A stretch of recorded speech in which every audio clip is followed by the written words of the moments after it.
Two things that I've said on the internet before that kind of piss some people off are pork chops are just as good of a steak if you know how to cook them right. And they don't need to be cooked to 165. Cooking them at 145 is safe, the most delicious, and the most tender. So today we're gonna be making a pork chop meal. I'm loosely basing this off a recipe I found on the New York Times. I'm gonna start with some stunning bone-in pork chops. I already salted these and let them sit in the fridge uncovered for 30 minutes. These pork chops have a really nice fat cap on them. So if you're stoned, I would suggest adding a little bit of oil to your pan at this point. I'm gonna start with my fat cap down and just render out some of that fat. I'm gonna flip them onto one side and let them cook for like 5 minutes each side. I don't need to cook them all the way through at this point. I just want to get a nice sear on them because I will eventually be adding them back to the pan to let them cook in the sauce a little bit more. Our pork chops are done. They look stunning. Now they need to rest on the side. Our pan is smoking. I have lowered the heat and I drained out a good amount of the fat. I'm gonna throw in some butter. And this is 1 small shallot and 2 cloves of garlic minced. I'm gonna let this kind of like sweat down for a minute or two. So I'm gonna season it a little bit. Then I'm gonna add in 2 teaspoons of flour and let that cook for another minute or two.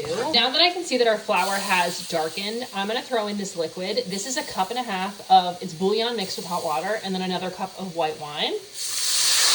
Scrape the bottom of your pan, get up any of those delicious brown bits. I'm gonna season it again. I'll let this cook for about like another 10 minutes. I want to see the sauce reduce. I don't want to smell any of the wine alcohol coming off in the aromas, and I want the sauce to thicken. You can kind of tell you're at a good stopping point when the color has darkened, and then when you run your spoon through it, you can see that it's a lot thicker and that it takes the liquid a lot longer to like come back together. I'm gonna throw in a couple tablespoons of capers that I have rinsed, some lemon zest, and some chopped parsley. And then I'm also gonna use the juice from that lemon that I zested. And then finally, another couple tablespoons of butter. Taste your sauce.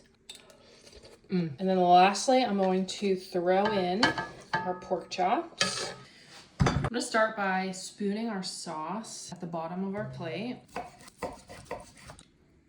I did not temp check this, so it is definitely a little over. It's still so tender, so juicy, so delicious, and smothered in the sauce. Like, finish with some fresh parsley.